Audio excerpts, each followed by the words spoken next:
जय श्रीराम.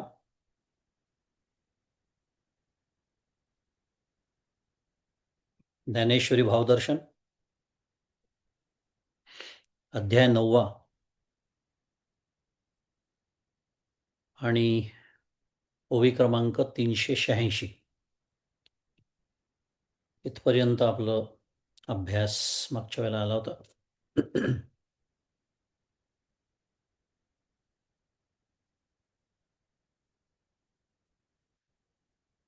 मागच्या वेळेला आपण साधारण 371 ते 386 या ओव्यांचा अभ्यास केला होता.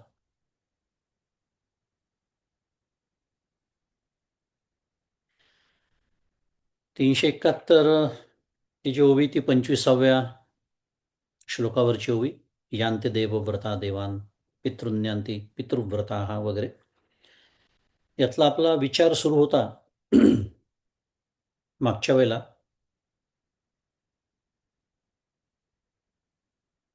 की यांती मद्याजिनोपिमाम. मद्याजिन मद्याजिन माम यांती, म्हणजे जे माझ्या प्राप्तीसाठी माझी उपासना करतात त्यांना माझा लाभ होतो. हा विषय आपला मागच्या वेळेला सुरू होता आणि त्याच्यावरच्या ओव्यांचा पण अभ्यास केला. पण उजळणीचा भाग म्हणून एक साररूप ओवी जर बघायची झाली तर जी प्रसिद्ध ओवी मी मागच्याला म्हणालो होतो ज्ञानेश्वरीतली की म्हणून थोरपण परा सांडीजे, व्युत्पत्ती आघवी विसरीजे, जे जगा धाकुटे होईजे ते जवळी कमाचे. फार सुंदर ओवी आहे. किती मी मागच्या वेळेला म्हणालो जितकं चिंतन करावं या ओवीचं तितकं कमी आहे. आणि चिंतन का करायचं तर मला थोरपण, जे काही थोरपण आपल्याकडे असेल, आता म्हणूया आपण त्याला थोरपण, पण जे काही थोडंफार आपण या संसारामध्ये कमावलं असेल म्हणूया, काही शारीरिक क्षमता आहे, बौद्धिक क्षमता आहे, आर्थिक क्षमता आहे, ज्याला थोरपण म्हणतात, जे आपण मिरवत असतो, ते मला कसं सांडता येईल. माझी जी काही व्युत्पत्ती आहे,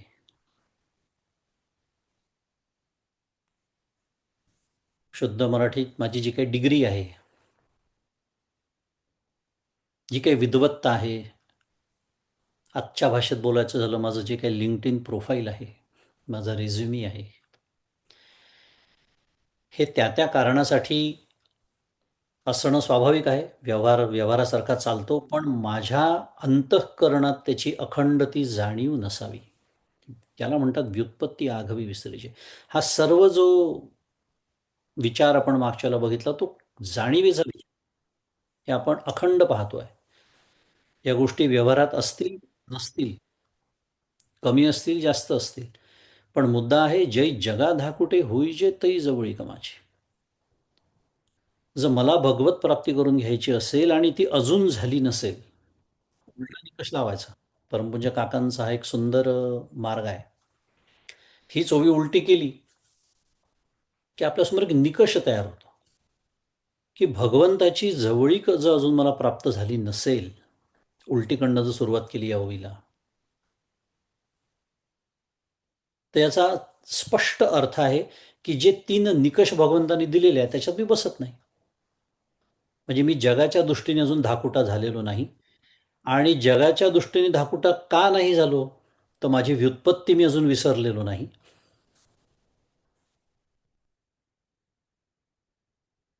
व्युत्पत्ती का विसरलो नाही, थोरपण अजून सांडलेलं नाही.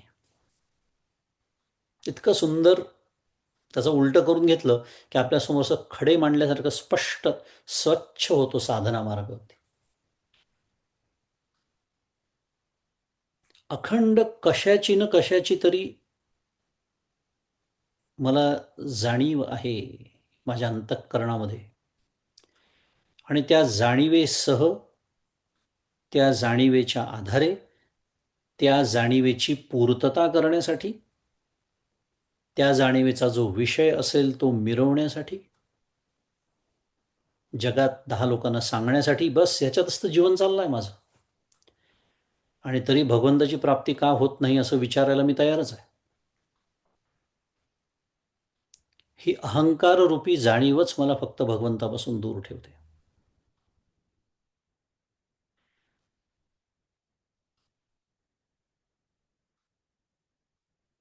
कारण आणि तेच पुढच्या श्लोकात भगवंतांनी 26 मध्ये सांगितलंय की माझ्या भक्तांना केवळ माझी प्राप्ती म्हणजे अपुनरावृत्ती रूप अनंत फल प्राप्त होतं.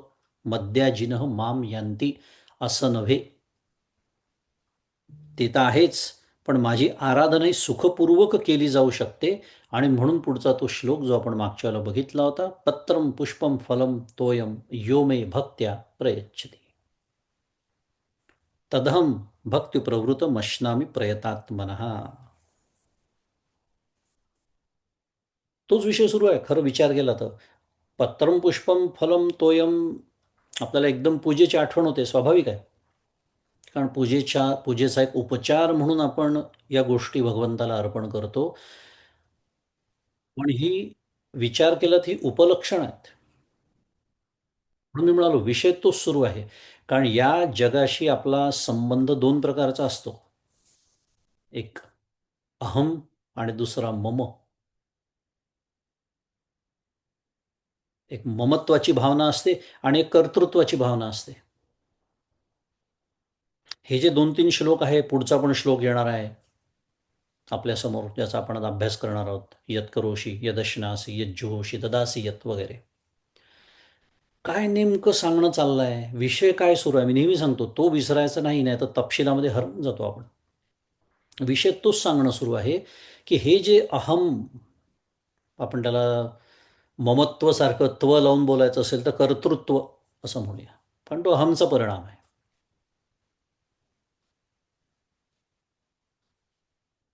अहमचा परिणाम आहे. हे जे कर्तृत्व आहे तेच तर माऊली सांगताय की म्हणून थोरपण परासांडीचे व्युत्पत्ती आघवी विसरीचे, जै जगा धाकुटे होईजे तै जवळीक माझी. म्हणजे माझं जे अहमचा परिणाम म्हणून जे कर्तृत्व मी घेऊन बसलेलो आहे माझ्या प्रत्येक कर्माचं, ते भगवंत अर्पण करायला सांगतात आहे. आणि पत्रम पुष्पम फलम तोयम या माध्यमातून काय सांगतात आहे, ज्या ज्या गोष्टींचं ममत्व मला आहे. आता व्यवहारामध्ये स्वामित्व तर राहणारच आहे. फार सुंदर 2 शब्द परमपूज्य काका आपल्यासमोर ठेवतात. मालकी हक्क ज्याला म्हणतात, तो राहणारच आहे व्यवहारामध्ये. घर माझ्याच मालकीचं असणार आहे, गाडी माझ्याच मालकीची असणार आहे. त्यामुळे त्या घराचं जे काही करायचं आहे टॅक्स भरावाच लागणार आहे, नाही तर येणार आहे मोठा दंड सरकारचा. मी पारमार्थिक आहे हो, मला घराची आसक्ती नाही हो, असं म्हणून त्या दंडातून सुटका आहे का माझी? नाही. का? कारण तो मालकीचा स्वाभाविक परिणाम आहे. मग त्याच्यामध्ये काहीच अडचण नाही आहे. मालकीमध्ये अडचण नाही, स्वामित्वामध्ये अडचण नाही, अडचण ममत्वामध्ये आहे. आणि परमपूज्य मंदाताई छान सांगतात की ज्या गोष्टीची मालकी म्हणजे इथे ममत्व असा त्याचा अर्थ, मला असं वाटतं की माझी गोष्ट आहे ती, म्हणजे मी त्याचा स्वामी आहे, पण मी नेमका त्याचा गुलाम असतो.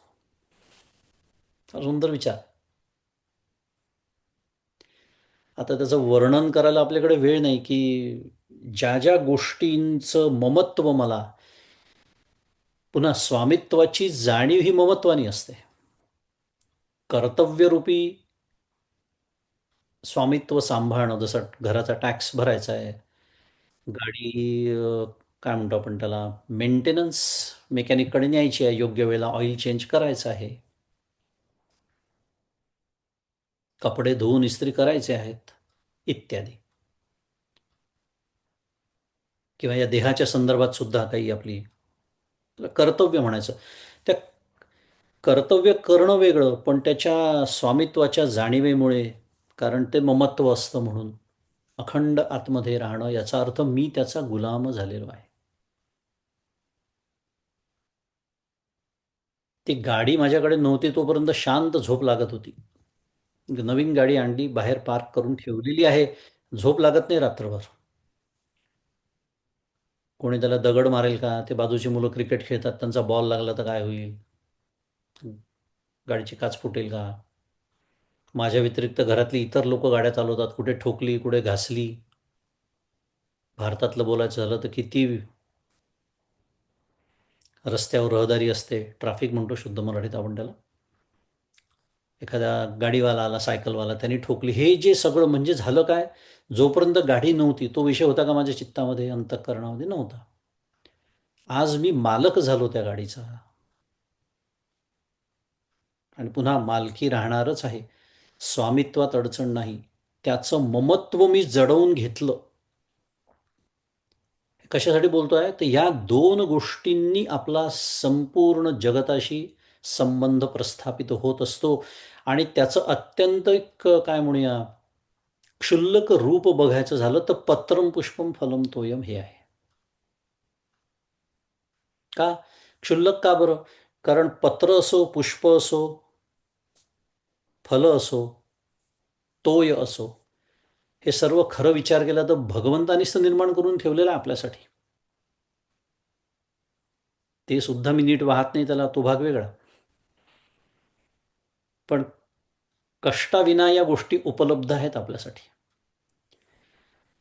पण गडबड कुठे होते? मी जसं मागच्याला म्हणालो, हे चारच शब्द माझ्या लक्षात राहतात. पुढचं योमे भक्त्या प्रयच्छती मला आठवतच नाही, कारण माझ्या अंतःकरणाचा तो भावच नसतो.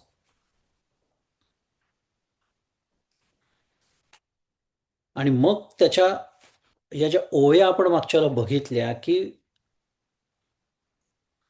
योमे भक्त्या प्रयच्छती, शुद्ध चित्त प्रेमस्वरूप भक्तीनी समर्पण केलेलं ते, जसं मी म्हणालो, अगदी क्षुल्लक गोष्ट का असे ना, पत्र, पुष्प, फल किंवा तोय यापैकी हे केवळ काय म्हणूया, त्या प्रेमाची अभिव्यक्ती म्हणून हे पदार्थ आहेत. पण माझी पंचायत नेमका तीच आहे. माझ्याकडे हे सगळं आहे पण फक्त प्रेम नाही भगवंताचं. ही माझी समस्या आहे. पण जर या प्रेमाने, या भक्तिपूर्वक अंतःकरणाने जर दिलं तर तो भगवंत काय करतो, किती तत्परतेने ते स्वीकारतो, हे आपण मागच्याला बघितलं, त्याच्या ओव्या बघितल्या थोडक्यामध्ये, आठवत असेल तर. फूल अर्पण केलं तर ते गंध घ्यायचं विसरून तो ते फूल खाऊन टाकतो. नैवेद्य दाखवायचा आहे, मी जसं बोललो मागच्या वेळेला.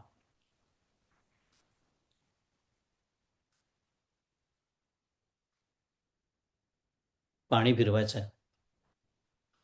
सत्यंत वर्तेन परिशिंचामी, प्राणाय स्वाहा वगैरे म्हणायची सुद्धा तो वाट बघत नाही. फळ दिलं तर देठ न काढता खाऊन टाकतो. हे सगळं वर्णन माऊलींनी जे केलेलं आहे, कारण अमर्याद भक्तिभावाचा उत्कर्ष. आणि नंतर म्हणतात आहेत माऊली, जिथपर्यंत आपण आलो होतो, की अरे हे सगळं जरी नाही मिळालं, एखादं झाडाचं, कुठल्याही झाडाचं सुकलेलं पान सुद्धा मला चालतं. आणि माझी अखंड धडपड या गोष्टींकडे लक्ष देण्यातच आहे. काय? विष्णूला लाल फूल, शंकराला पांढरं फूल, ज्याला हे फूल त्याला ते फूल. अत्यंत महागाची उदबत्ती, फक्त मीच लावू शकतो, माझ्याकडे खूप पैसे आहेत. अत्यंत, माझी पूजा बघा, श्रीमंताची पूजा. हे हे जे सर्व काही आहे, त्याच्यासाठी भगवंत बोलले, येथ जाणीव करी तोची नेणे. त्या जाणीवेची बद्दल आपण बोललो होतो की माझ्यासारखे स्पष्ट उच्चार दुसऱ्या कोणाचे नसतात. श्लोक म्हणावे, स्तोत्र म्हणावी तर फक्त मीच. ते अथर्वशीर्ष पठण करण्यासाठी बोलवतात, ते असतात तिथे 25-30 लोक. त्याच्यामध्ये सगळ्यात मोठा आवाज माझा असतो का? कारण एक तर मी आलेलो आहे हे सगळ्यांना कळलं पाहिजे. दुसरं, माझे उच्चार किती बरोबर आहे, परफेक्ट शुद्ध मराठी, हे कळलं पाहिजे. अरे हे सगळं ठीक आहे, गणपतीचं काय झालं ते मला नका विचारू. गणपतीशी माझं काय घेणं देणं आहे? माझं घेणं देणं लोकांना प्रभावित करणे. काय पाठांतर आहे, काय उच्चार आहे.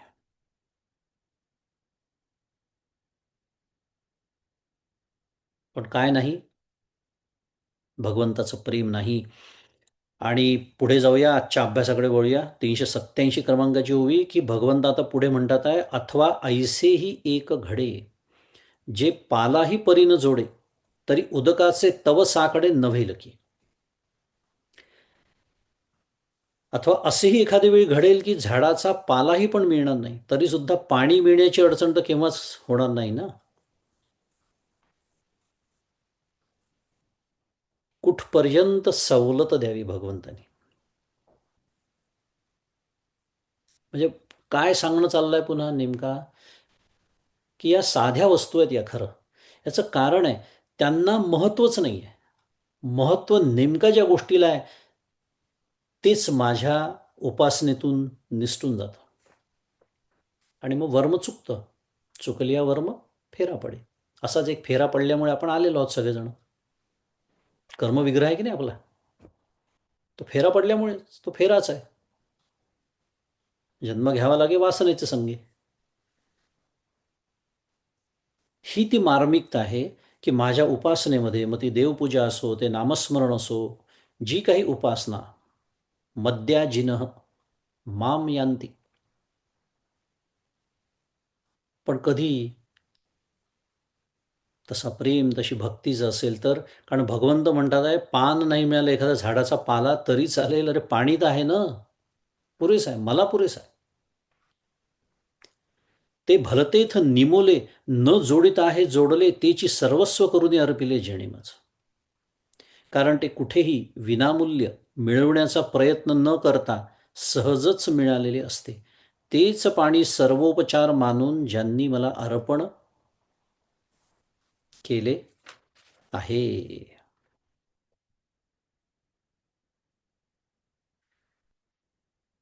हे इतके साधे पदार्थ जे सहज विनासायास उपलब्ध आहेत सर्वांसाठी, कितीही गरीब असू दे, कितीही श्रीमंत असू दे.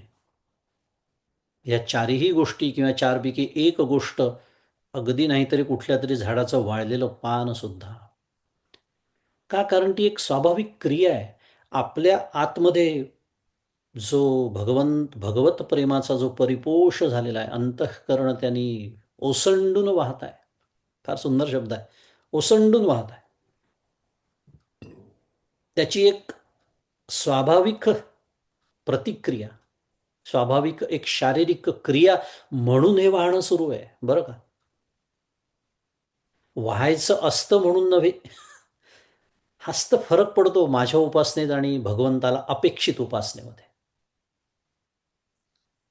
कारण भगवंताला जे अंतःकरण पाहिजे आहे ते मी देऊन टाकलाय विषयांना. त्यामुळे इतर वेळेला भगवंताची आठवण व्यवहारामध्ये येणं हे तर अजून पुढचा टप्पा झाला. अरे भगवंताची उपासना करताना सुद्धा माझं भगवंताकडे लक्ष नसतं, अशी माझी अवस्था.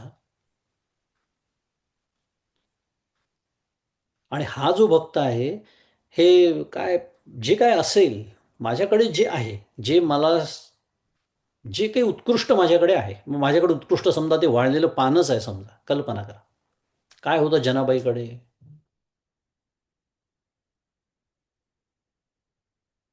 काय होतं तुकाराम महाराजांकडे.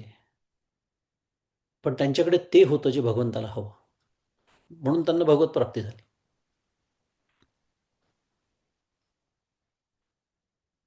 त्यामुळे ते पाणी सर्वोपचार मानून त्यांनी मला अर्पण केलेलं आहे. मग ते मी कसं स्वीकारतो हे सांगणाऱ्या त्या पुढच्या काही ओव्यात, की माझ्यासाठी त्याचं मूल्य काय. भगवंत स्वतः सांगतात आहे, या भक्तिप्रेमपूर्वक जेव्हा तुम्ही मला काहीही अर्पण करता, याचा अर्थ काहीही, अगदी हो पाण्या इतकी क्षुल्लक गोष्ट, त्याचा स्वीकार मी कसा करतो, माझ्या दृष्टीने त्याचं मूल्य काय. भगवंत सांगतात आहे, तेणे वैकुंठापासून विशाळे मजलागी केली राऊळे, कौस्तुभाहुनी निर्मळे लेणी दिधली. त्या भक्ताने केवळ पाणी अर्पण करण्याच्या रूपाने माझ्याकरिता वैकुंठापेक्षाही अतिविस्तीर्ण मंदिर निर्माण केले.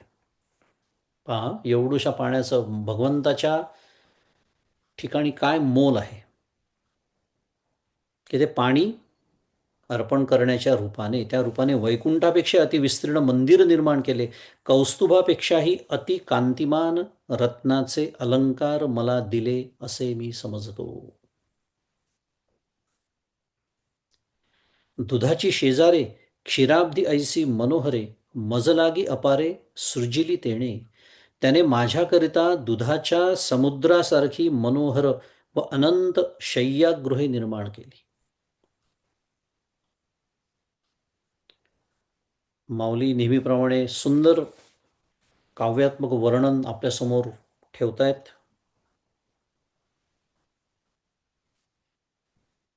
भगवंताचं काय भाव असतो त्याचं अतिशय मनोज्ञ वर्णन माऊली करते आहे. कर्पूर चंदन अगरू ऐसे या सुगंधाचा महामेरू, मज हातीवा लाविला दिनकरू दीपमाळे. त्याने कापूर, चंदन, अगरू अशा सुगंधी पदार्थांचा मोठा मेरू पर्वत याची माझ्याकरता काढवात लावली, सूर्याला दीपमाळेवर लावले. म्हणजे जे मी व्यवहारात करू शकत नाही कधी अशा गोष्टी, त्या जणू काही भगवंताला मला मिळाल्या असं वाटतं. कधी जेव्हा पुन्हा तेच भक्तिपूर्वक अंतःकरण असेल तर. त्यामुळे काहीही साध्या भाषेत रडण्याची आवश्यकता नाही, की आजकाल मला जमत नाही हो, माझे आम्ही म्हातारे झालो, वृद्ध झालो, हातपाय चालत नाहीत, बाहेर जाता येत नाहीत, फुलं आणता येत नाहीत वेगवेगळी, मिष्टान्न आणता येत नाही भगवंताला अर्पण करायला. भगवंताला ते नकोच आहे. भगवंताला जे हवं आहे ते द्या. पण मी जसं म्हणालो, ते सोडून इतर सर्व देण्याची माझी धडपड आणि ते देता येत नसेल तर त्याच्यासाठी रडणं. कारण पुन्हा शुद्ध मराठीत माझा अप्रोचच चुकलेला आहे. माझा अप्रोच काय आहे? अशी देवाची पूजा करायची असते असं सांगितलेलं आहे, म्हणून मी करतो.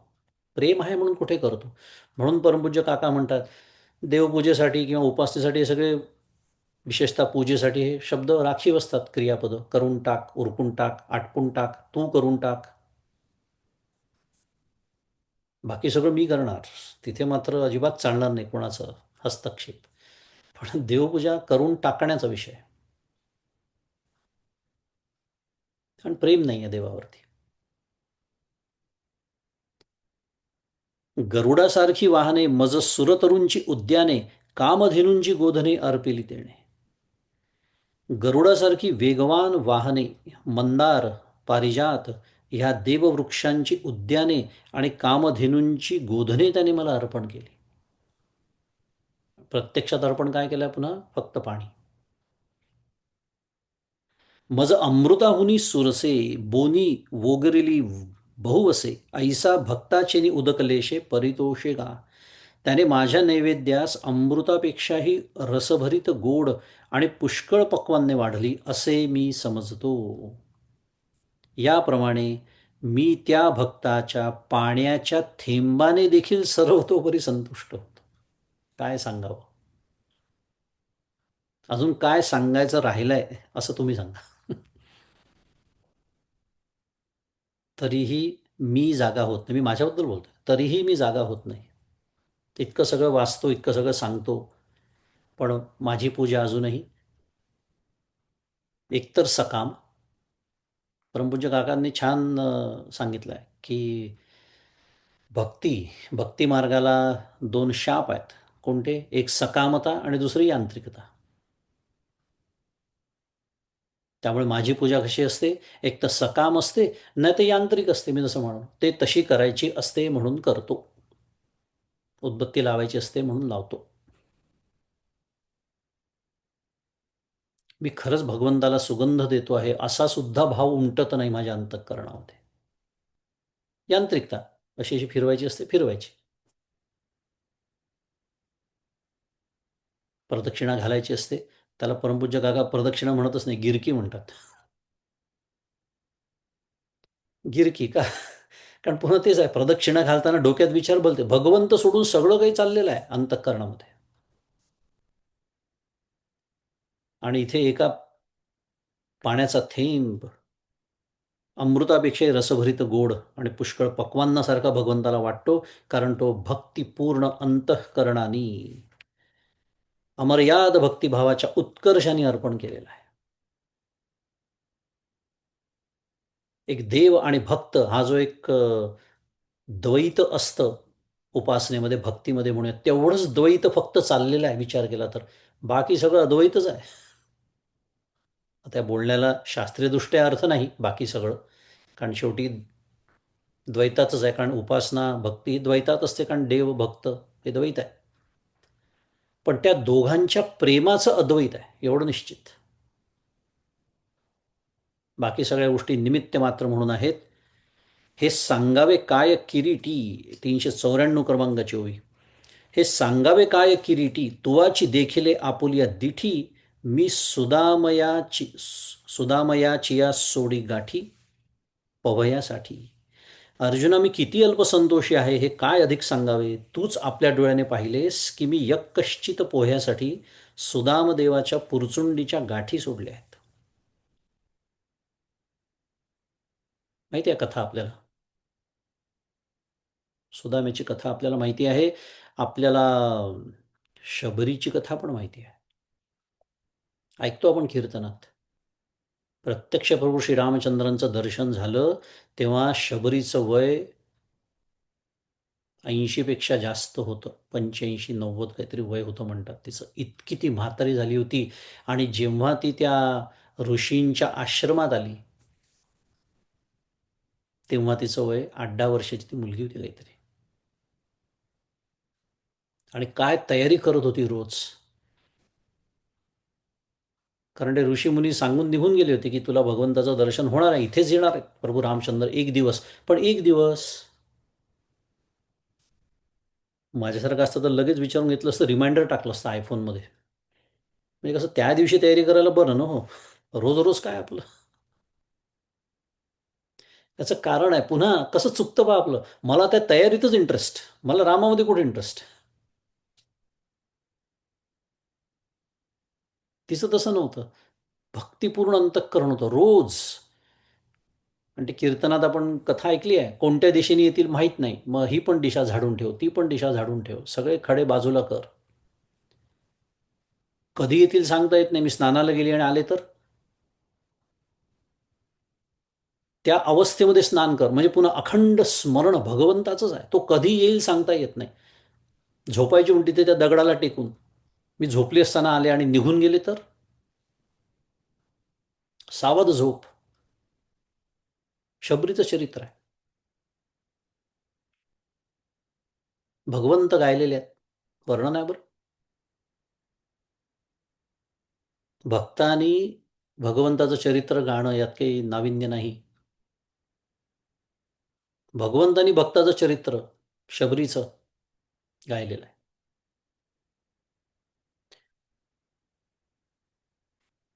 सुदाम्याची कथा. आणि त्या पुरचुंडी उघडून जे काही पोहे मिळाले त्या बदल्यात त्याचं सगळं गाव सोन्याचं केलं वगैरे सगळी कथा आपल्याला माहिती आहे. पण भगवंतानी फक्त नुसतं ते दिलं नाही. तर म्हणजे मंदाते म्हणतात ते तर व्याज आहे, मुद्दल. त्यांनी जे दिलं ते देतो तो. मग काय देतो. त्याला जेव्हा आपण स्वतःला अर्पण करतो तेव्हा त्याला सुद्धा स्वतःलाच द्यावं लागतं. परतफेड बरोबरीची असते. परतफेड बरोबरीची असते. आणि मी स्वतःला माझ्यापाशी धरून ठेवतो, माझा अहम, माझं कर्तृत्व, मगाशी जे बोललो, माझं ममत्व, आणि बाकी सगळं त्याला देतो. ते चालत नाही. पै भक्ती एकी मी जाणे. सुंदर ओवी येते पुढे 395 क्रमांकाची. म्हणून भगवंत आणि माऊली शेवटी साररूप आपल्याशी बोलतात आहे की पै भक्ती एकी मी जाणे, तेथ साने थोर न म्हणे, आम्ही भावाचे पाहुणे भलते. अप्रतिम ओवी आहे. आम्ही पाहुणे कशाचे. आम्हाला अपेक्षा कशाची. भावाची. फक्त भाव. भाव तैसा देव. मी एक केवळ भक्तांच्या अंतरातील भक्तिप्रेमच जाणतो. या वाचून त्या भक्तीत अर्पण करावयाचे उपचार लहान आहेत का मोठे आहेत, किंवा तो भक्त वयाने, वर्णाने, आश्रमाने, तपाने, धनाने, विद्येने, ज्ञानाने मोठा आहे का लहान आहे, हे मी काहीच समजत नाही. का? कारण जै जगा धाकुटे होई जे तई जवळी का माझे.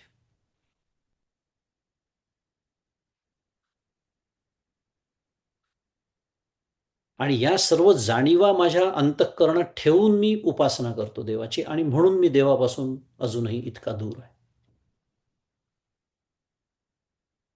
आणि भगवंत म्हणतात आहे, मला भाव हवा आहे, कारण या गोष्टी मला भाव निर्माणच होऊ देत नाही भगवंताबद्दल. कारण अनंत गोष्टींचा आश्रय मी केलेला असतो. अन्याश्रयणम त्याग हा नारद भक्तिसूत्र बोलत आहे. एकमेव आश्रय फक्त भगवंताचा हवा. एकमेव प्रेमाची वस्तू, प्रेमाचा विषय, विषय तो त्यांचा झाला नारायण. न आवडे जन धन माता पिता, ही जी तुकाराम महाराजांची अवस्था आहे, ती प्रेमाची अवस्था आहे. आणि आपल्या सर्वांचं सर्वात जास्त प्रेम कोणावर असतं?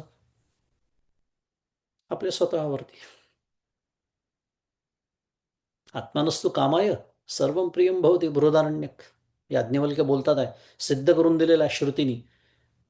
आत्मानस्तु कामाय, म्हणजे व्यवहारातली कुठली गोष्ट जी मला प्रिय असते ती माझ्याच करता प्रिय असते. आता हे सांगण्याचं आत्ताचं इथे स्थळ नव्हे, पण समजू शकतो आपण. प्रिय म्हणजेच आत्मा. प्रिय म्हणजेच आत्मा. म्हणून आपण सर्वजण स्वतःला प्रिय आहोत. त्याला विनोदानी विनाकारण प्रिय आहोत असं म्हणतात. कारण त्याचं कशालाही कारण लागत नाही. व्यवहारातल्या वस्तूंना कारण लागतं. एखादी गोष्ट मला प्रिय आहे का? कारण ती माझ्या लाभाची आहे, माझ्या हिताची आहे, मला काहीतरी त्याचा फायदा आहे. या गोष्टींना आपल्याला गोष्टी प्रिय असतात, वस्तू प्रिय असतात, माणसंसुद्धा त्याचसाठी प्रिय असतात. हेच आत्मानस्तु कामाय सर्वं प्रियं भवती ही श्रुती सांगते. पण मुळात त्या गोष्टी मला का प्रिय आहेत? तर मी स्वतःला प्रिय आहे म्हणून. म्हणून मला जे अनुकूल ते मला प्रिय वाटतं, जे प्रतिकूल ते अप्रिय वाटतं. मग मी जेव्हा मला स्वतःला देऊन टाकतो भगवंताला, सर्वात प्रिय वस्तू. कारण भगवंत काय म्हणतात आहे, भावाचे पाहुणे. हा जो भाव, भक्ती, प्रेम, त्यामुळे अर्पण करावयाचे जे उपचार आहेत ते लहान का मोठ्याला महत्त्व नाही आहे. ते ज्याच्या ज्याच्या मगदुराप्रमाणे. एखादा श्रीमंत असेल, त्याचं देवघर चंदनाचंच असणार आहे. त्याला ते लोखंडाचं घेण्याची आवश्यकता नाही आहे. विषय तो नाही आहे. ते ज्याचं जी मगदुराप्रमाणे ज्याला म्हणतात, ज्याची जी क्षमता असेल, ज्याच्याकडे जे उत्कृष्ट आहे ते आपण अर्पण करतो. पण मुद्दा काय आहे? मुद्दा पुढच्या ओवीत येतो आहे 396 क्रमांकाच्या, की येर पत्र पुष्प फळ हे भजावया मिस केवळ, वाचुनी आमुचा लाग निष्फळ भक्ती तत्व. पुन्हा अप्रतिम ओवी आहे, की मुख्य प्रेमाशिवाय इतर जे पत्र, पुष्प, फळ, जल, हे सर्व अवांतर पदार्थ माझी भक्ती प्रकट करण्याची केवळ निमित्ते आहेत. हे भजावया मिस केवळ. म्हणून मी म्हणालो, कोणी श्रीमंत असेल त्याचं चंदनच असेल, गरीब असेल त्याच्याकडे देवघर सुद्धा नसेल, साध्या पाटावर देव मांडले असेल, शुद्ध मराठीत इट डझंट मॅटर. हा, कारण हे काय आहे? मुख्य आहे प्रेम, त्याला भजणं. आणि हे केवळ अवांतर पदार्थ ही फक्त भक्ती प्रकट करण्याची निमित्त आहेत. आणि या पत्रपुष्पादी उपचारां वाचून आमचा संबंध शुद्ध प्रेम लक्षण भक्ती तत्वाशीच आहे. वाचुनी आमुचा लाग निष्फळ भक्ती तत्व. आणि नेमकं माझं कसं उलटं होतं, मी मगाशीपासून सांगतोय, माझ्यासाठी प्रेम हे निमित्त असतं. माझी फजिती. मी जेव्हा उपासनेला बसतो, मी पूजेला बसतो, मी नामस्मरणाला बसतो, तेव्हा मारून मुटकून आता देवाचंच नाम घेतोय, मग थोडंसं कृत्रिम रीतीने आणलेलं प्रेम.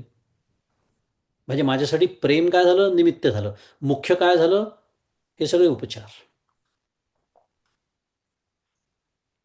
आणि याच्या अगदी उलट भगवंतांना अपेक्षित आहे. उपचार केवळ निमित्त आहेत. ते भक्ती प्रकट करण्याची निमित्त आहे. मग ते भक्ती प्रकट करण्याचं काय म्हणूया, अभिव्यक्ती वेगवेगळ्या असू शकतात. आता प्रत्यक्षात आपण पूजा करताना शक्य नसतं, पण कल्पनेनी इतकं प्रेम भगवंताला वाटलं, मला आलिंगन द्यावंसं वाटलं भगवंताला. काय हरकत आहे? काय हरकत आहे? पण हे केव्हा वाटतं, जेव्हा त्या प्रेमाचा परिपोष असतो अंतःकरणामध्ये. अनेक वेळा चित्र बघायला मिळतं बा, प्रभू श्रीरामचंद्र आणि हनुमंत यांच्या भेटीचं चित्र कधी बघितलं असेल, काय सुंदर चित्र आहे. मला स्वतःला ते खूप आवडतं. आलिंगन, प्रगाढ आलिंगन दिलेलं आहे दोघांनी एकमेकांना. देहदृष्ट्या तू दासोहम, असं म्हणणारे हनुमंत. जीवदृष्ट्या त्वदंशक, हा. आत्मदृष्ट्या त्वमेवाहम इति मे निश्चिता मतिः. पण आलिंगन दिलेलं आहे, दोघेही त्या अगदी अद्वैत झालेलं आहे त्या दोघांचं. आहे दोघं, पुन्हा मगाशी मी जसं बोललो. आता हे प्रत्यक्षात शक्य नसलं तरी कल्पनेने शक्य आहे. पण हे असे विचार तेव्हाच स्फुरतात, अंतःकरणात प्रकट होतात, जेव्हा तिथे परिपूर्णता असते प्रेमाची. आणि मग त्याचा स्वाभाविक परिणाम म्हणून हे अष्टसात्विक भाव जागे होतात. डोळ्यात अश्रू येतील, अंगावर रोमांच उठतील. पण केव्हा? जेव्हा हे प्रेम असेल तेव्हा. आणि मग त्याचा परिणाम म्हणून एखादा उपचार राहून सुद्धा जाईल. विपरीतही घडेल. जसं त्या विदुराच्या बायकोनी केळी बाजूला टाकून सालं खाऊ घातली कृष्णाला. दरवेळेला बोलतोय मी ते. का? कारण त्या भक्तिप्रेमात ती इतकी हरवून गेली होती, की उपचारांकडे लक्षच नव्हतं. श्री रामकृष्ण परमहंस स्वतःच्या डोक्यावर फुलं वाहून घ्यायची. त्या काली मातेच्या पूजनामध्ये इतके गर्क होऊन जायचे. उपचारांना महत्त्व नाहीच आहे. भगवंत तेच सांगतात आहे आपल्याला. उपचारांना महत्त्वच नाही आहे. ते निमित्त आहेत. मग याचा अर्थ व्यवस्थित षोडशोपचार पूजा करू नये का? असंही नाही. त्याचा जो काही प्रक्रिया असेल ती त्याप्रमाणे करावी. पण ती करताना एखादी गोष्ट मागे पुढे झाली, राहून गेली, कशामुळे? या भक्तिप्रेमामुळे. हं. माझ्या चुकीमुळे आणि अनावधानामुळे नाही. तर ते खरं यश आहे पूजेचं, असं म्हणता येईल. ते त्या उपासनेचं यश आहे. कारण हे अवांतर पदार्थ फक्त निमित्त आहेत.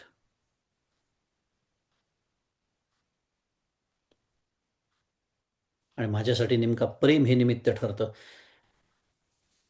नारद महाराज आहेत. भक्तिसूत्रामध्ये आपल्याला माहिती आहे, पहिलं सूत्र त्यांनी अथातो भक्तिम व्याख्यास्यामः असं म्हणून भक्तीची व्याख्या करायला सुरुवात केली.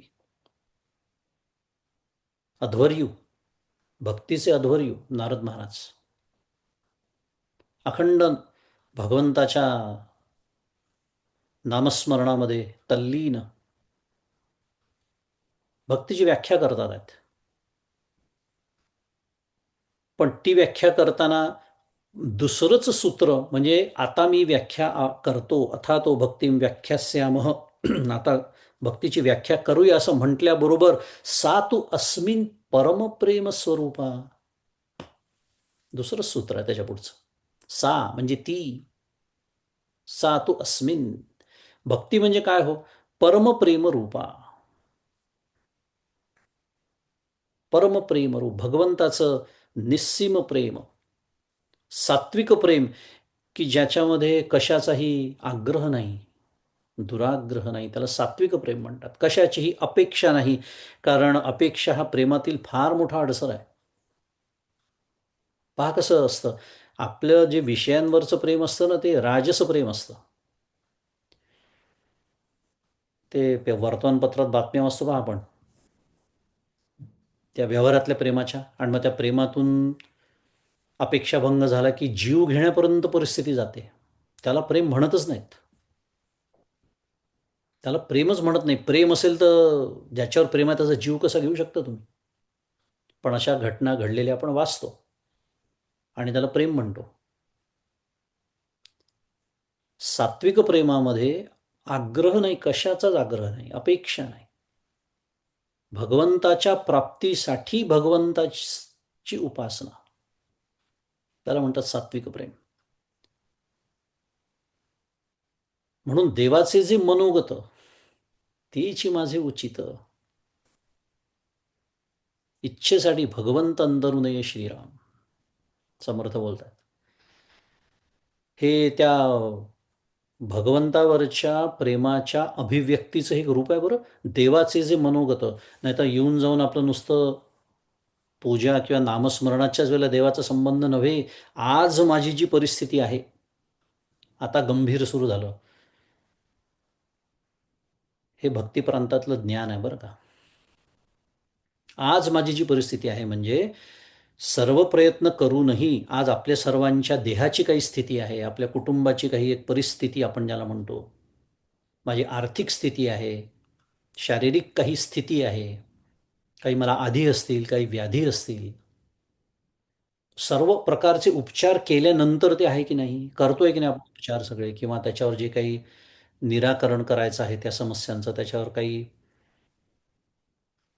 कर्म करून त्याच्यातनं त्या समस्येचं निराकरण होतंय का, हे सगळं केल्यानंतर सुद्धा ही परिस्थिती आहे की नाही, आहे. मग याचाच अर्थ ते देवाचं मनोगत आहे. मग माझ्या बाबतीत त्याचं असंच मनोगत का, किंवा निर्णय आडवे केले, किंवा अभ्यासी घातले, त्याचे ऐसे कैसे केले, त्याचा तोची जाणे श्रीराम. तोची का जाणे, कारण त्याला माझं पूर्वकर्म माहीत आहे, मला आठवत नाही आहे. आज माझी जी परिस्थिती आहे ती माझ्या पूर्वकर्माचं फल म्हणून आहे. मग ही जी शरणागती आहे, ह्यालाच प्रेम असं म्हणतात, ह्यालाच अपेक्षारहित प्रेम असं म्हणतात.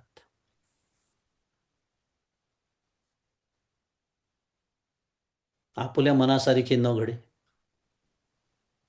तेणे गुणे निष्ठा मोडे, समर्थ बोलतात आहेत. नाही चालत. तरी गोष्टी आपणाकडे सहजची आली म्हणतात पुढे, आपणच जबाबदार त्याला. कारण माझं खरं प्रेम तिथे नाही, कारण तो व्यवहार करतोय मी भगवंताशी. मी तुझं एवढं करतो, मग तू मला हे दे, झाली सकामता सुरुवात. आणि परमपूज्य काका म्हणतात की मी देवाचं इतकं करते, याच्यासारखं हास्यास्पद विधान दुसरं जगात नाही. देव माझं करतो का मी देवाचं करतो. पण अज्ञानपोटी आपण असं बोलत असतो. म्हणून शेवटची ओवी आहे या श्लोकावरची, 397 क्रमांकाची. म्हणून अर्जुना अवधारी, तू बुद्धी एकी सोपारी करी, तरी सहजे आपुलिया मनोमंदिरी न विसंबे माते. म्हणून अर्जुना हे लक्षात ठेव की तू आपली बुद्धी एक सोप्या अशा भक्तीचा अवलंबन करणारी कर. बुद्धीने सोपी भक्ती करण्याचाच निश्चय कर, आणि तसे करशील तर मग सहजच तू आपल्या मनोमंदिरात मला विसरूही नकोस, माझेच मनात स्मरणही असू दे. कारण ज्याचं प्रेम आपल्याला असतं त्याचं आपल्याला स्मरण असतं स्वाभाविकपणे. प्रेम आहे पण स्मरण नाही, कसं वाटतं ऐकायला. नाही, मला भगवंताचं स्मरण होत नाही म्हणून नामस्मरण करावं लागतं. त्याच्यातही लोक विचारतात, अहो 1 तास करायचं का. अशी कोणती महत्वाची कामं जीवनात आहेत. रामकृष्ण हरी. आणि हे काय म्हणतात त्याला, सगळ्यात गंमत म्हणजे जे सेवानिवृत्त लोक आहेत ते विचारतात, की ज्यांना लौकिक दृष्टीने सुद्धा त्या करण्यासारखं काही उरलेलं नाही आहे, पण त्यांना भगवंतांना आपल्या जीवनातला महत्त्वाचा 1 तास द्यायचा नसतो, आणि अपेक्षा असते भगवंताच्या प्राप्तीची. हे सगळ्या ओव्या, हे सगळं ज्ञानेश्वरी आणि भगवद्गीता वाचली की आपली काय हास्यास्पद आपण बोलत असतो हे आपलंच आपल्या लक्षात येतं. अखंड स्मरण इथे म्हटलेलं आहे मनामध्ये, आणि बुद्धीने सोपी भक्ती करण्याचा निश्चय करणं, फक्त प्रेम, याला प्रेम लक्षणा भक्ती असं म्हणतात. भगवंतावरती प्रेम. आणि माऊलींनी नेहमीप्रमाणे काय केलेलं आहे, सुतोवाच करून दिलेलं आहे पुढच्या श्लोकाचं, 27 क्रमांकाचा श्लोक, की काय त्याची सांगड आहे आधीच्या श्लोकाशी? पत्रम पुष्पम फलम तोयम यो मे भक्त्या प्रयच्छती. असं भक्तिप्रेमाने जेव्हा मला इतकी क्षुल्लक गोष्ट सुद्धा अर्पण केली जाते, तेव्हा मी तिचा काय पद्धतीने स्वीकार करतो, हे भगवंतांनी सांगितल्यामुळे ते असं म्हणतात आहे. हे असं असल्यामुळे, भक्तिप्रेमाचा मी असाच स्वीकार करत असल्यामुळे काय कर, पुढच्या श्लोकात सांगतात आहे, यत् करोषि यदश्नासि यज्जुहोषि ददासि यत् यत् तपस्यसि कौन्तेय तत्कुरुष्व मदर्पणम्. यत् करोषि यत् अश्नासी यत् जुहोषी ददासी यत्, त्याचा पदच्छेद आहे. यत् तपस्यसी कौंतेय तत्कुरुष्व मदर्पणम किंवा मत अर्पणम. अर्जुना काय कर, कौंतेय अर्जुना, जे करतोस म्हणजे यत् करोषी, जे खातोस, यत् अश्नासी किंवा भोगतोस. खातोस याचा अर्थ केवळ खाणे नव्हे, भोगतो आपण, जो जो भोग घेतो तो. यत जुहोशी म्हणजे जे हवन करतोस. ददासी यत म्हणजे जे देतोस. यत तपस्यसी म्हणजे जे तप करतोस ते म्हणजे तत्. सर्व मला म्हणजे मला अर्पण म्हणजे मदर्पण. कर म्हणजे कुरुष्व, मला अर्पण कर. एक अप्रतिम साधन मार्ग आपल्यासमोर ठेवलेला आहे. मागच्याला एक प्रश्न चॅट विंडोमध्ये आला होता, भगवंताचं प्रेम कसं मिळवायचं, त्याचा हा उपाय आहे. कारण हे सगळं मी तेव्हाच करू शकतो, जे मी करतो, जे मी भोगतो, जे मी हवन करतो, जे मी देतो, जे मी तप करतो. थोडक्यात मी जे जे करतो, मग ते कायिक असो, वाचिक असो, मानसिक असो, ते सर्व त्याला अर्पण मला तेव्हाच करता येईल जेव्हा त्याचं अखंड स्मरण माझ्या अंतःकरणात असेल. साधी गोष्ट आहे, अतिशय तर्कशुद्ध विचार आहे की नाही? विचार करा. म्हणून तर कर्म सुरू करण्याच्या आधी भगवंताचं स्मरण आहे, मध्ये स्मरण आहे, विशेषतः शेवटी त्याला फल अर्पण करण्याच्या निमित्ताने भगवत स्मरण आहे. आणि एक अप्रतिम असा राजमार्ग आपल्यासमोर, राजविद्या राजगुह्य योग नावच आहे अध्यायाचं. एक राजमार्ग भक्तीचा आपल्यासमोर या श्लोकाच्या निमित्ताने भगवंतानी ठेवलेला आहे. जे जे करतोस, जे जे खातोस, जे जे भोगतोस, सर्व काही मला अर्पण कर, बस.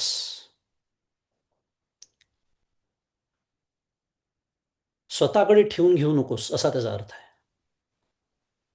आता प्रत्यक्ष खाणार कोण आहे? मीच खाणार आहे. परमपूज्य काका छान सांगतात की मी कुठलाही त्याग असो, भोग असो, तो घडत असताना जेव्हा भगवंताचं नाम किंवा भगवंताचं स्मरण जर अंतःकरणात असेल, तर तो भोग परस्पर त्याला रवाना होतो आणि मी मोकळा राहतो. हेच सांगणं चाललंय, पुढच्या ओव्यांमध्ये तेच येणार आहे. ब्रह्मार्पणम ब्रह्म हवीर ब्रह्माग्नो ब्रह्मणाहुतम ब्रह्मैव तेन गंतव्यम ब्रह्म कर्म समाधीन. हे जे चौथ्या अध्यायामध्ये ब्रह्मवेत्याचं लक्षण म्हणून सांगितलेलं आहे, तेच इथे आपल्याला साधन म्हणून सुचवतायत बरं का भगवंत. तिथे ते लक्षण आहे ब्रह्मवेत्याचं. ब्रह्म हवीही, ब्रह्मार्पणम ब्रह्म हवीही वगैरे, हे सगळं ब्रह्मरूपच त्या, जसं त्या ब्रह्मवेत्यासाठी असतं तसं इथे भाषा थोडी बदलली, भक्तीची भाषा, एवढंच, परिणाम एकच आहे. पण इथे तू कर असं सुचवतायत, याचा अर्थ हे साधन आहे, म्हणून साधन रूपाने सांगतात आहेत, एवढंच. परिणाम मात्र एकच आहे.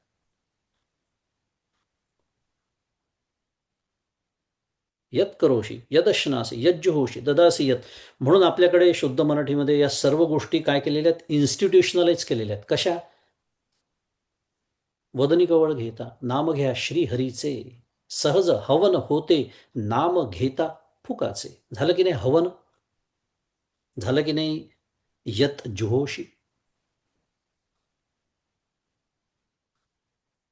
उदरभरण नोहे.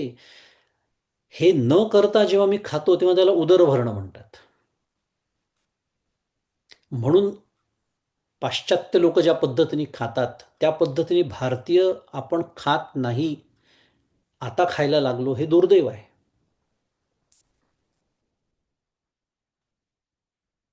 ते ज्या पद्धतीने खातात त्याला प्रकृती असं म्हणतात, नवे विकृती असं म्हणतात. जे आपल्यासाठी नाही ते सुद्धा जे खातात त्याला विकृती म्हणतात. आणि ते जरी नाही खाल्लं तरी कुठेही बसून कसंही रस्त्यावर उभं राहून देवाला नैवेद्य न दाखवता हातावर घेऊन अन्न फेकून देऊन अन्नावर पाय देऊन हे सगळं आपण ऐकू सुद्धा शकत नाही. कारण आपलं भारतीय संस्कारांनी आपलं मन तयार झालेलं आहे. म्हणजे आपल्याला काय मिळालेलं आहे हे आपल्याला समजतच नाही. आणि हे आपल्याला समजत नसल्यामुळे ना आपण ते पाळतो ना आपल्या पुढच्या पिढीला शिकवतो. आणि संस्कार केले तर होऊ शकतात. या निमित्ताने ज्यांना माहिती आहे त्यांना माहिती आहे. आमच्या घरी कुत्रा आहे. वदनी कवळ घेता म्हटल्याशिवाय जेवत नाही. कुत्रा हा लोकांचा विश्वास बसत नाही. ते म्हणतात व्हिडिओ काढून पाठवा. पाठवला आहे त्यांना. एखाद्यास जेवण देणारा विसरला तर तो बघतो की म्हणा लवकर म्हणजे मला जेवता येईल. कुत्र्यासारखा प्राणी ज्याच्यासाठी अन्न हे सर्वस्व आहे तो सुद्धा तेवढे 2 मिनिटं आपल्या वासनांवरती आपल्या इंद्रियांवरती जर नियंत्रण मिळवू शकत असेल तर आपल्याला मनुष्य जन्म दिलाय भगवंतानी. ह्याला मी इन्स्टिट्युशनलाइज म्हणालो. हे करायचं असतं असं आपल्याला शिकवलं की नाही. हे संस्कृतीचा भाग आहे. याला इन्स्टिट्युशनलायझर म्हणतात. कारण खाणं भूक लागल्यानंतर खाणं ही प्रकृती आहे. त्यात गैर काहीच नाही आहे. पण जे खाणं माझ्यासाठी नाही किंवा माझ्या खाण्यासाठी दुसऱ्याचा जीव घेणं आणि मग खाणं याला विकृती असं म्हणतात. पण इतर प्राणी जसं खातात तसं खाणं त्याला प्रकृती असं म्हणतात. पण देवाला नैवेद्य दाखवून त्याला ते अर्पण करून आपला विषय तो सुरू आहे. यद अश्नासी विषय तो सुरू आहे. त्याला पहिले अर्पण करणार. मग त्याच्यासाठी मला किती भूक लागली तरी नाही आज काही विशेष आहे, आज महालक्ष्मीचा नैवेद्य, आज गणपतीचा नैवेद्य आहे, जे काय असेल, किती मला खावंसं वाटलं, चव पाहावीशी वाटली, नाही पाहणार. त्याला अर्पण केल्याशिवाय नाही. त्याला अर्पण करून त्याचा नैवेद्याचा तो प्रसाद झाला आपल्यासाठी की त्यातल्या सर्व दोषांचं निवृत्ती होते.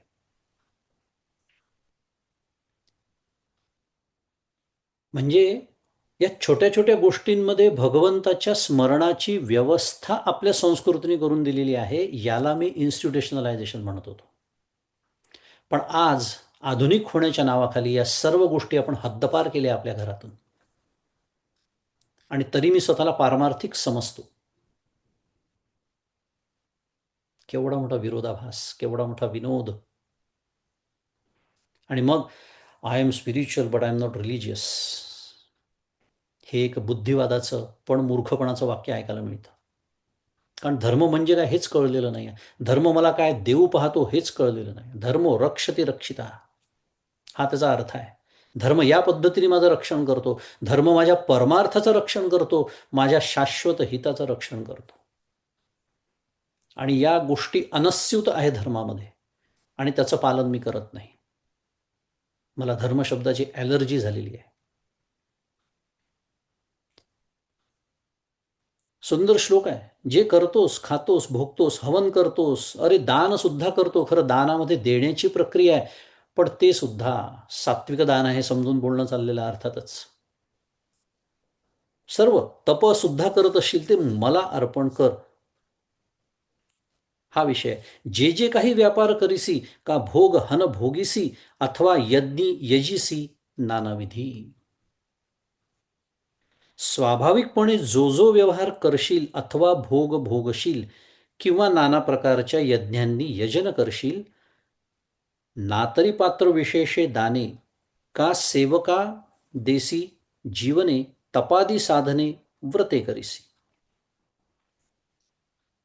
किंवा आचार शुद्ध वेदार्थ वेत्ता ब्राह्मण बघून किंवा दीनदुबळा गरीब बघून हे पात्र विशेष पाहून दाने देशील, त्याला सात्विक दान असं म्हणतात. अथवा तू आपल्या चाकरांना जी काही त्यांच्या उपजीविकेकरता वेतने देशील, उपजीविकेकरता वेतने देशील, तसेच तपादी साधने आणि व्रते करशील. थोडक्यात राम म्हणे ग्रासोग्रासी, तोची जेविला उपवासी. राम म्हणे करिता धंदा, है ना, सुख समाधी त्या सदा. राम म्हणे पावलो पावली. राम म्हणे चालताना पावलो पावली काय, यज्ञ पावलो पावली, हे सांगण्यात आलंय. तुकाराम महाराजांनी हे अगदीच साध्या सोप्या भाषेत अजून आपल्याला सांगितलं अभंगामध्ये. थोडक्यामध्ये इथे जी यादी दिली आहे तीच नव्हे, पुन्हा ती उपलक्षण म्हणून घ्यायची. मी जे जे काही करतो ते ते क्रिया जात आघवे. आली पुढची ओळी 400 क्रमांकाची. आघवे सर्व काही ते क्रियाजात आघवे, जे जैसे निपजेल स्वभावे, ते भावना करूनी करावे माझी अमोर. अधोरेखित करायची ओवी असेल आपल्यासमोर ग्रंथ तर हे करून घ्यायची. ते भावना करोनी. कारण हे कसं करायचं, देवाला अर्पण करायचं म्हणजे नेमकं काय करायचं. कर्म तर मीच करणार आहे, शेवटी खाणार मीच आहे, पिणार मीच आहे. त्याचं उत्तर दिलेलं आहे भावना करोनी, त्याचं स्मरण करून. कारण त्याचं स्मरण असेल ना, तर किती छान विषय आहे पहा. त्याचं जर स्मरण असेल, त्याच्या प्राप्तीसाठी त्याला फल अर्पण करून जर मी कर्म करत असेल, तर माझ्या हातून होईल का चुकीचं कर्म. करा बरं विचार. चुकीचं कर्म मी करणारच नाही, कारण त्याच्या स्मरणात करतोय. अरे त्याला अर्पण करायचं आहे, मग असं असं कर्म करीन का मी. साध्या भाषेत पाट्या टाकू का आपण. मला जे माझं कर्तव्य कर्म आहे ते उत्कृष्टच करणार. ऐसा कीजे की जगन्नाथ आभारू पडे. चुकीचं कर्म करणार नाही. माझं जे कर्म आहे ते उत्कृष्ट करण्याचा मी प्रयत्न करीन आणि शेवटी त्याला अर्पण करीन. माझ्याजवळ ठेवून घेणार नाही. म्हणजे काय, ते मी केलं, माझ्यामुळे झालं, मी नसतो तर झालं नसतं, ही जाणीव माझ्याजवळ मी शिल्लक ठेवणार नाही, असा त्याचा अर्थ. ही भावना करणं म्हणजे त्याला अर्पण करणं. पुढे अर्थ दिला आहे, याप्रमाणे तुझ्या देहेंद्रिय मनबुद्धीकडून जी अशी स्वाभाविकपणे लौकिक वैदिक क्रिया घडेल, ती सर्व मला अर्पण करण्याची भावना करून, जशी माझ्यासमोर अर्थात माझ्या प्राप्तीच्या उद्देशाने करावी. माझी या मोहरा म्हणजे माझ्या समोर म्हणजे माझ्या प्राप्तीच्या उद्देशाने. आपला विषय तो सुरू होता की त्याच्या प्राप्तीच्या उद्देशाने जर मी हे करत असेन, त्याला जर मी अर्पण करत असेन, तर जसं त्याला फुलं आणि फळं अर्पण करताना मी ताजी टवटवीत फुलं, ताजी फळं आपण उत्कृष्ट देण्याचा प्रयत्न करतो, तसं माझ्या कर्मफुलांनी त्याची पूजा बांधायची आहे आता.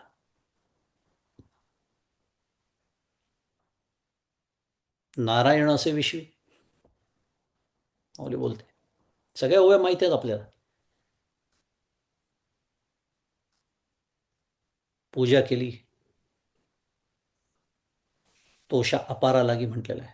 अत्यंत तुष्ट तो होतो का, कारण आता या कर्मफुलांनी त्याची पूजा बांधायची आहे.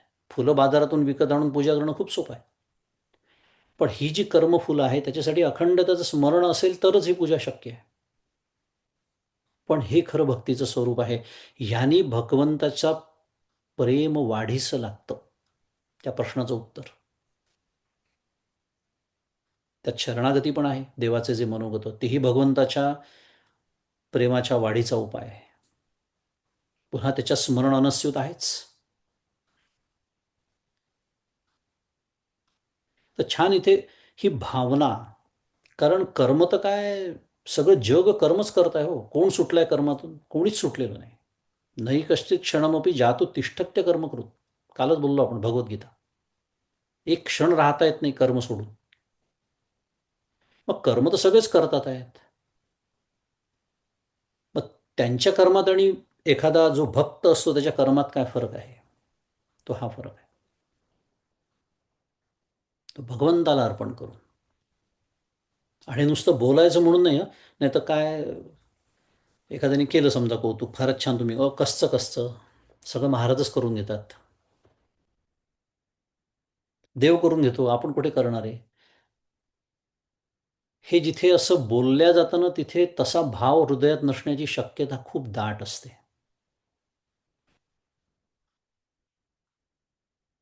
महाराजच करून घेतात असं म्हणायचं आणि ते लोकांना कळेल कसं मी केलेलं याची अखंड धडपड करायची. काय एखाद्याने म्हटलं कौतुक केलं, लोक कौतुक करतील किंवा नावं ठेवतील, त्याच्यावर आपलं नियंत्रण नाही आहे. आवडलं एखाद्याला माझं कर्म, ठीक, रामकृष्ण हरी. आवडलं तुम्हाला, छान. नाही आवडलं तरी रामकृष्ण हरी.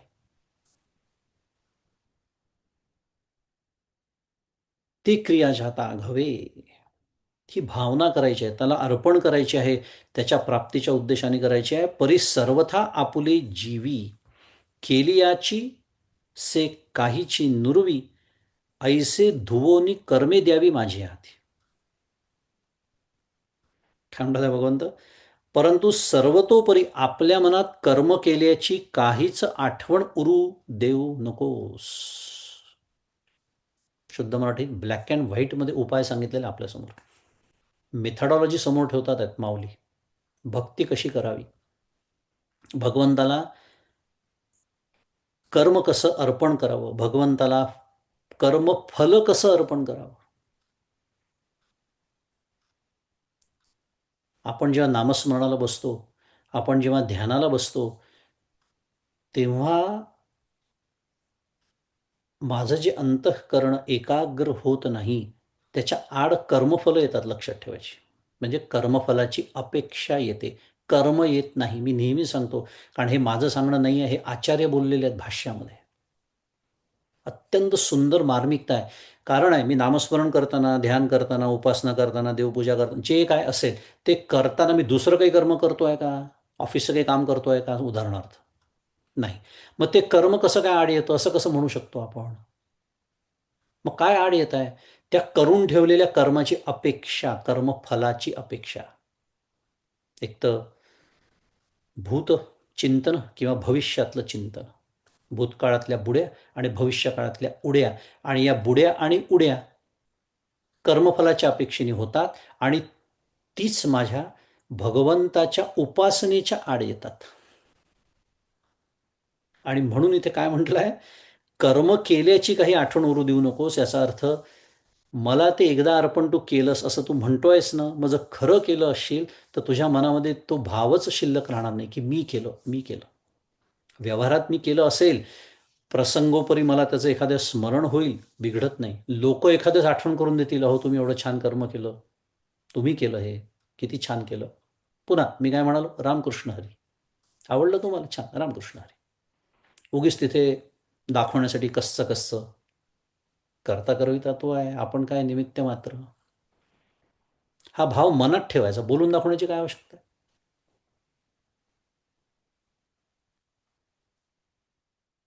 म्हणून पुढे म्हटलंय की याप्रमाणे कर्तृत्वाभिमानाचा व सकामतेचा मळ धुवून स्वच्छ झालेली कर्मे माझ्या हातात द्यावीत. आणि माझी या व्याख्येप्रमाणे पहा, ते पंचायत कशी आहे, या व्याख्येप्रमाणे मी जी कर्मफलं भगवंताला अर्पण करतो, ती जी कर्मरूपी फुलं आणि फळं, फलं म्हणजे फळ, ती कुजलेली, सडलेली, किडकी, सडकी अशी असतात की नाही, विचार. माझ्याबद्दल बोलतोय. त्याचं कारण आहे, त्याच्यामध्ये कर्तृत्वाभिमान असतो आणि त्याच्यामध्ये सकामता असते. एक तर मी करतच नाही त्याला अर्पण, आणि केली तरी याच्यासह करतो. हे म्हणजे अत्यंत हलक्या निकृष्ट दर्जाची फुलं किंवा फळं त्याला अर्पण करण्यासारखं झालं. आणि तरी मी समजतो, नारायणाचे विषयी त्याची पूजा करीत जावी, अशी माझी पूजा सुरू आहे. भगवंताची पूजा मी करतो, कारण पूजेची व्याख्याच चुकलेली आहे. मला असं वाटतं की मी देवघरात बसून जेवढी करतो तेवढीच पूजा. That is necessary but not sufficient. छान वाक्य आहे. It is definitely necessary, but it is not sufficient. भगवत प्राप्तीसाठी तेवढंच पुरेसं नाही आहे. कारण पूजा किती वेळ करणार आहे हो तुम्ही, करून करून 1 तास, 2 तास, 3 तास, 4 तास, आणि पुन्हा ती मिरवावी लागते. रोज 3 तास आमची पूजा असते, त्याच्याशिवाय पाण्याचा घोट मी घेत नाही. काय झालं पुन्हा, कर्तृत्वाभिमान. कारण सांगणं आलं ना, सगळ्या मिरवणं आलं, सगळ्या लोकांना ते कळलं पाहिजे. अरे बापरे, यांच्यासारखा भक्त म्हणजे हाच पाणीसुद्धा पित नाही तो पूजा केल्याशिवाय. आता हे असणं छान आहे, योग्य आहे, मिरवणं वाईट आहे, त्याची जाणीव वाईट आहे. आणि हेच इथे सांगितलं आहे, सकामता आणि कर्तृत्वाभिमान. देवाच्या सख्यत्वासाठी पडाव्या जीवलगांसी तुटी, सर्व अर्पावे शेवटी, प्राण तोही वेचावा, समर्थ म्हणतात. प्राण तोही वेचावा इथपर्यंत तयारी पाहिजे, तेव्हा कुठे देवाचं सख्य लाभतं. आणि ते क्रियाजात आघवे, हे सर्व माझे जे अखिल कर्म आहेत, ती त्याला अखिल कर्म अर्पण करण्यासाठी प्रत्येक कर्म करताना त्याचं स्मरण असणं, हेच पुन्हा नारद भक्तिसूत्रातही सांगितलेलं आहे. तदर्पित खिलाचारता, अगदी याच अर्थाचं सूत्र आहे ते. तद अर्पित अखिल आचार, तदर्पित खिलाचारता, आणि तद विस्मरणे परम व्याकुलता. एक क्षणभर त्याचं विस्मरण झालं तर परम व्याकुल होणं, हे भक्तिप्रेमाचं लक्षण आहे. माझे अखिल आचार त्याला अर्पण करून असणं, हे भक्तिप्रेमाचं लक्षण आहे. याला ज्ञानाच्या प्रांतामध्ये अनुसंधान असं म्हणतात. भक्तीच्या प्रांतात प्रेम आहे, कारण प्रेमामुळे स्मरण आहे.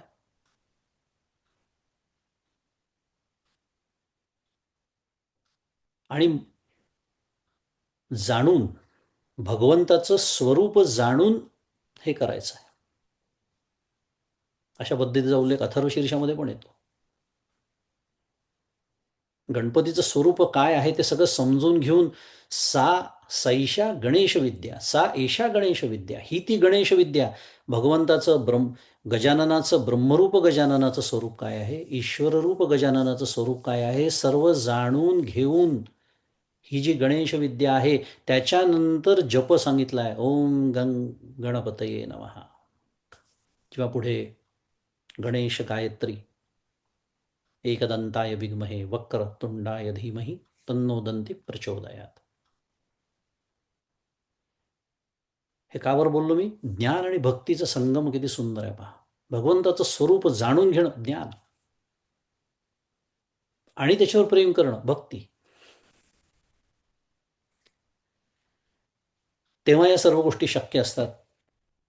पण फार सुंदर इथे उपाय आपल्यासमोर ठेवलेला आहे, की कर्म तर करायचं आहे, पण ते केल्याची आठवण उरू द्यायची नाही. कर्तृत्वाभिमान नको, सकामता नको. बस, फळ अर्पण केलेलं आहे, तुला अर्पण केलेलं आहे. आता त्याला जे फळ मिळेल, पुन्हा शेवटी भोगणार मीच आहे.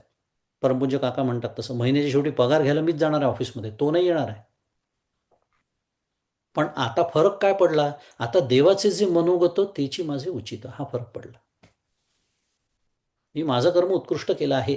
आता मला पदोन्नती, म्हणजे शुद्ध मराठीत त्याला प्रमोशन म्हणतात, ते मिळेल, पगारवाढ मिळेल, बोनस मिळेल, कोणी कौतुक करेल ऑफिसमध्ये, न करेल, माझ्या चिंतनाचा विषयच नाही आहे. कारण मी ते ठेवून घेतलेलंच नाही माझ्याकडे, ते त्याला अर्पण केलेलं आहे. ती जाणीवच आता शिल्लक नाही. माझ्या मनामध्ये कर्म केल्याची आठवण नाही आहे. केली याची से काहीची नुरवी, असं धुवून स्वच्छ करून ते कर्म त्या भगवंताला अर्पण करायचं आहे आपल्याला. अशी भक्ती आपल्या सर्वांना